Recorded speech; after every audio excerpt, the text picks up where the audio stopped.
Hello, my dear customer. My name is Mang Ezekiel, and welcome to my wonderful shop where I have items for you to choose from later on and see if you're good with your negotiating skills. So, let's begin. In our previous discussion, we talked about action verbs. So, action verbs are words that tell us the actions that the person or as object has done. For example, walking, running, or shaking. Those are examples of action verbs. They are either physical or mental states an object or a person has. So, why is it relevant to our new topic for today? So, let's have an interesting example. So, an example, my brother helped me buy things. So, in the sentence, helped is an action verb, which is using a word ed to make it an action verb. What is actually interesting about action verbs in this sentence is that when we put the new topic or the word that is going to be discussed, it will change actually from just being an action verb into its base form verb. So how does this happen? Let's have another example sentence but uses the sentence previously. So, I had my brother help me buy things. So, take note. When we use the word had in a sentence, the word helped changed from its action verb down to its base form verb. Now, how does this change? The word had is an interesting word that we have in the English grammar that we're going to discuss, which is causative verbs.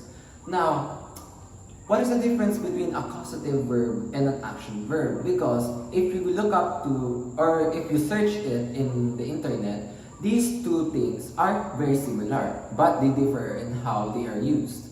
Action verbs in itself tell us the actions being done or have been done by something or someone. However, with causative verbs, these are actions that are being told by someone or instructed by someone to do the certain thing. So, let us start to discuss what are causative verbs. Now, causative verbs in its sentence, it is the cause. The meaning of causative verbs is that these words are telling us or indicates that these are the cause to the actions that something or someone has done or will be done. So, these causative verbs are important to be used in order for us to have additional context as to how these actions have been done by a person or object. So, let us begin. So, to understand these causative verbs in a sentence, I'll have the previous example, which is I had my brother help me buy things.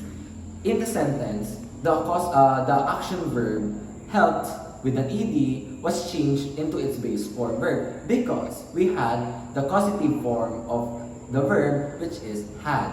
Now, the causative verb had tells us that we had our brother help us buy things. That is how causative verbs change the meaning and structure of a sentence. Now, there are many types of causative verbs, but we will only focus on 5 main or common causative verbs used in sentences or speeches. We have, get, let, make, and help. So these causative verbs are the commonly used verbs that tells us or indicates that something or actions have been asked to or instructed to by a certain person. So causative